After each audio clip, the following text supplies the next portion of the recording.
Veggie Sticks at Trader Joe's is basically the biggest thing to happen to you all week. Breaking news! Alert! Alert! These Trader Joe's Veggie Sticks are delicious! Is there carrots in there? There's tomatoes, Ooh. celery. If I know what he's talking about, it's like kind of an amalgamation of veggies, kind of like mashed together. Yeah. And then they're like either baked or fried into like these little crunchy tubes, and some of them are like kind of red, some of them are kind of yellow, some of them are kind of green. Yeah. Like everybody's making those things now. Yeah, like it's really awesome. It's like you get fat, but like slower. I would love to see a study about that, because honestly, like, I doubt that slightly. Because there's a lot of like, I guess you would say, quote unquote, healthy snack foods that I really doubt their health benefits. Well, see, the thing is, I think the only reason a lot of food is considered healthy is that it's just like, it's not that it's healthy, it's just that it's less unhealthy than the thing you were probably originally eating. yeah, because probably the red beet potato chips are probably slightly better for you than the starchier potato chip, but it's still fried in oil and it's still a chip. Yeah, And that's the thing with those Veggie Sticks. Even though they are like, some of them are red, some of them are green, like leading you to believe like, oh, there's some tomatoes in here or spinach or something. I'm pretty sure they're like 90% potato anyway. Yeah. They could be like Fruit Loops, where they're all flavored one thing, but you can't tell, because the colors are tricking you to think, oh no, this one's grape. Well, that's the thing. I've eaten those Veggie Sticks too, and like none of them really taste that different to me. Like, they're different colors, but they all kind of taste like the same thing. Yeah. You know what's kind of funny? When you read about like food science and shit like that, because that's the thing. They talk about how like a lot of our sense of taste comes from smell. Right. So food companies work in conjunction with like perfume companies and stuff like that to find certain smells so that they don't have to give you that much food in there, the actual substance of the food that you want. They just give you the smell of the food infused into the thing that you're eating so that you are more inclined to think that that's what you're eating and that you're satisfied with. Oh, that's evil. Totally evil. But, That and from what I've read, the decor at McDonald's is yellow and red to subconsciously inspire patrons to spend less time there. what? Oh, that's weird.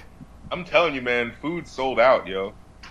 It is sold out. Food's totally sold out. It used to be real, man. It used to be 100% no fake shit, man. But then the companies got involved, man.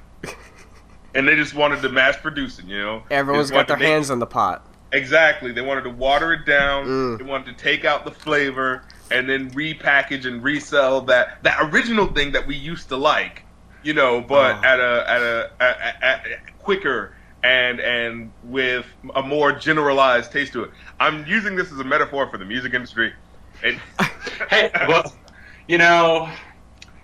you could have been a little more subtle with it, rather than being like, it was going pretty good. It was going pretty good. I was actually gonna, like, give you an assist there, but then you just totally just spat out the punchline. I blew it.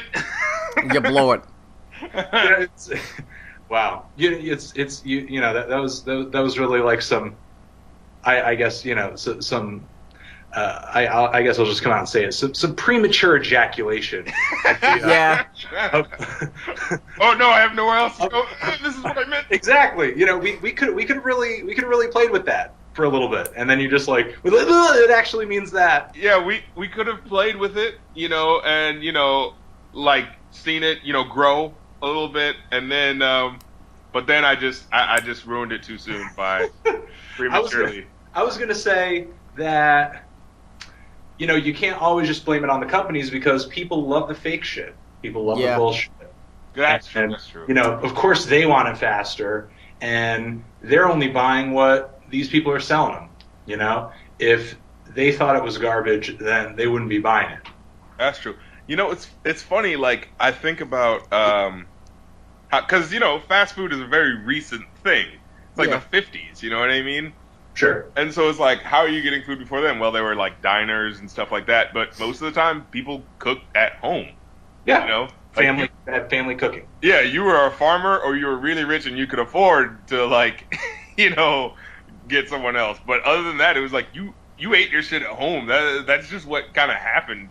There was a special I watched. It wasn't a special. I think it was like a TED Talks, honestly, where they were just talking about how like they kind of tricked people into going to fast food places by telling them they like, you've done enough work. Let us help you with this.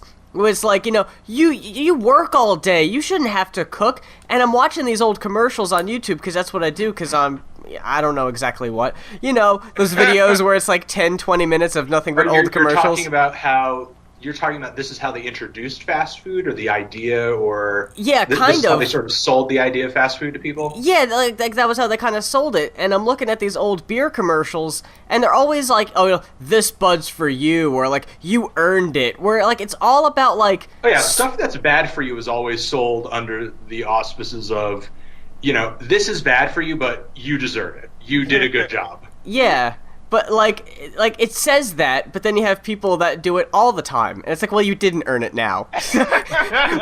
What did you do for that Big Mac today? Yeah, but they don't work that part into the commercial. No. What have you done for it lately? Exactly. Sometimes they do that on alcohol commercials. They're like, please drink responsibly. Yeah. But you don't see in a McDonald's commercial, like, please eat McDonald's responsibly. I love McDonald's new thing. I drove past a McDonald's that we have like a few minutes from my apartment, and they got a big banner on the outside, and it just says, "We appreciate you." Like that's the new approach? Like, do us a favor because you're so awesome. Like, what? You're trying to speak to me? Like, first of all, no you don't. Or else you'd step your game up. Yeah, and second of all, like, does that mean you didn't before? Like, what's even funnier is, have you guys seen this new, I don't want to call it a flavor because it's not necessarily a flavor, but have you guys seen this new line of Coke? Not the drug, the drink. Oh, the Life Coke? Yes. Coke Life, where it's like it's sweetened with natural cane sugar and stevia. We're like, to call your new product Coke Life, like what? What is that implying about the original Coke? Yeah. Oh God. Also, didn't Coke used to originally have sugar in it? Well, it also used to have cocaine. Yeah. Yes, exactly. Sugar and cocaine. What I'm saying is, we need to go back to the original. Well, I don't know if this is like this near any grocery store, and any grocery stores that you guys have, but where I am, at some of the grocery stores, you could pick up Coca-Cola imported from Mexico. Yeah, I've seen that too. Cane sugar in it, and it tastes pretty good. And there are actually a few local soda, I don't know what you wouldn't call it a brewery, but soda bottlers near me, and they make some great soda. But yeah, you can get that Mexican Coke. The Mexican Coke is better than the American Coke. We literally have to outsource our Coke. Well, I guess we do that anyway. Yeah. We outsource a lot of things. You're talking about outsourcing, like outsourcing? I can't believe it. But like literally a product that's made in this isn't helping. Yeah. I'm saying a product that's made in America is being sold to us better overseas. This is like a metaphor for all of America in the last 50 years. It's not even a metaphor, it's just real life. This is just what's happening. Yeah, it's just the current state of things right now.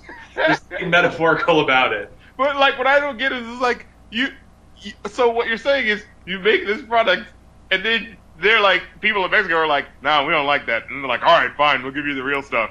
And then we're like, no, we'll take the fake shit. Well, in Canada, it's the same thing, too. They've got Coke with real sugar in it as well as ketchup that has actual, like you could see tomato puree in it. And the reason it's different over here is because the way we subsidize corn, we're just looking for places to put corn. You know, just like we'll put it in anything. We'll put it in gasoline. We're stashing it underneath our beds. We're putting it in all of our cereals. We're putting corn in everything. We're basically breaking corn. I mean, you know, you guys have had corn before. It's not sweet like candy, but you have to think of the insanity that we're going to break down corn to the point where it is incredibly sweet, and then packing that minuscule amount of sugar that you're probably getting out of every ear of corn, and then using that sugar as just, you know, a regular sugar product in a ton of other products. Right. So, you know, we're just basically, you know, all of our tax dollars are going toward just keeping corn, you know, relevant. Didn't the same thing happen to milk, like in the 90s? Like there was a whole bunch of milk substitute, basically, or something like that. Basically, all the, you know, as far as like any kind of animal-based food product, there's a lot of lobbying power and, you know, like a lot of government money and subsidization behind all of it, really. You know, milk, eggs, meat, all of it, really. Yeah, because they're like that's why there was like this big boom in the 90s of like, got milk? We really want to sell you this milk. No, it's not that we just want to get rid of it. It's because it's so good for you. And then like 15 years later, you find out it's actually not that good for you. Do you remember when like every milk and dairy product, like they were advertising, it was like, it's real. Oh yeah, the little real milk circle on it, yeah. Which only leads me to think, it's like, well, wait a minute. Like, if you have to say it's real now, what was happening before? Well, it's the things that happened before might have been seedy, but a lot of stuff like that has to do with how food trends are going and sort of what people expect in foods. I mean, you know, you also remember in the 90s there was that huge trend of every single food being labeled as a low-fat food. There's still some fucking foods today that still have that label. Like, if you look at a Swedish fish bag, it might still have like this is a low-fat food. Yeah, like low-fat. This is good for me. It's low-fat food, Swedish fish. You know, but now things are like low-carb, they're gluten-free, you know, like even things that you wouldn't even guess to be gluten-free because, you know, you wouldn't even think bread to enter the equation. Like, I think I bought a thing of hummus the other day and it said gluten-free on it. I was like, oh, yeah, I just thought it was beans, which it is. Well, it's like, it reminds me of that Mad Men episode. I think it was the first one, where they're like, our tobacco is sun-roasted, da-da-da-da. I was like, well, all tobacco is sun-roasted. I know, but ours is sun-roasted. Well, I think it just kind of goes to show you how stupid a trend like gluten-free is, that you have to like label celery as gluten-free just so that people, you know, who are you know, looking at their produce out, I ain't gonna get them apples, too much gluten. And apples over there. I was thinking about getting this celery, but I don't know. This one said it was gluten-free. I don't know about this guy. This guy's kind of shady. Mama, could I get these ruffles? Nah, too much gluten in them ruffles. The two things I saw that made me laugh was that in the grocery store they had a gluten-free sign on Skittles for one. Really? Are you serious? Yeah. Are you serious? Gluten-free Skittles now? Wow. We truly are in an amazing age. And what I don't understand, maybe I'm ignorant to this, it says gluten-free on like hair products. Like, where would that ever matter? You know, there are some really dumb people in this world. I couldn't believe that. You know, the trend has gotten so ridiculous. We're labeling things gluten-free that never had gluten in them to begin with. No. And the thing is, like, you know, I don't think people fully understand that, like, if you just stay away from bread, pasta, or any kind of, like, cereals or baked goods, you're going to be pretty gluten-free, you know? I just like picturing the idea of this guy just munching on some M&M, just eating more than he's ever eaten before and getting fatter. And the guy goes like, what the hell are you doing? It's like, no, it's okay. It's gluten-free. But yeah, you know, that really has everything to do with, like, you know, just food trends. You know, there's some food trends that, I mean, there's some labeling that you see that's like, oh, no GMOs. And, you know, of course, you know, you have all those foods that are labeled as organic. And, you know, for people who have diabetes and you have sugar-free food, or, you know, they label that it's a, you know, a certain kind of fake sweetener instead. Yeah. So, yeah, you know, food labeling can get kind of funky. And it's mostly because, that people are just so uneducated about food. Yeah. So when people go out shopping, they don't know what's in their food. They don't know what's necessarily good or bad for them. And they don't necessarily know what they're eating comes from. So there's really just a lot of confusion. I think that's actually true of like pretty much everything we interact with in this world, like in this modern world. Like, there was a time where, things were very basic. Everything that you interacted with, you had to know something about, or else you just kind of didn't live anymore. Like, if you couldn't figure out how shit was done, you just kind of don't eat and then you die. And now we're in an age where it's like, I have no idea how these, threaded sheets were made. Like, I can't do that myself. You know what I mean? Like, I have no idea all the little minute shit that went into making this computer. Like, you know what I mean? Like, when I drive my car and something goes wrong, it's not like I go like, oh yeah, this is this. No, I have no fucking idea what's gonna happen if my car breaks down, Well, even something as simple as cooking. I come from a family of a lot of home cooks, and I was like pretty freaking surprised and I don't know, kind of disappointed. Like when I went to college and I met people my own age who didn't know how to cook pasta and like didn't know how to make anything that didn't involve just opening up a box and then putting its contents into the microwave and then just that being food. That kind of stuff I find to be, just a little unsettling, just people gradually over time just forgetting how to take care of themselves and be responsible human beings. And, eventually the whole world turns into I don't know if you guys saw that movie Wall-E. Pixar film where everybody's just on a spaceship and just just going around on hover scooters and just eating all day and watching TV. Just becoming reliant on like basically companies to be able to do stuff for you. For sure. And it's funny because it started off, the idea of that convenience started off as like, yeah, you are doing enough stuff. You have to do this, and you have to work on this, and da-da-da-da. Hey, how about you relax we got this for you. And now it's just like, you woke up.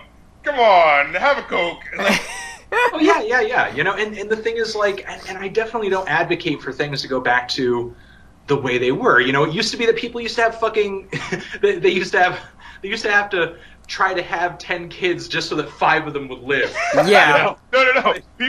I'm in no way advocating that we go back to the old days like that. But there's like some kind of middle ground that we have to find.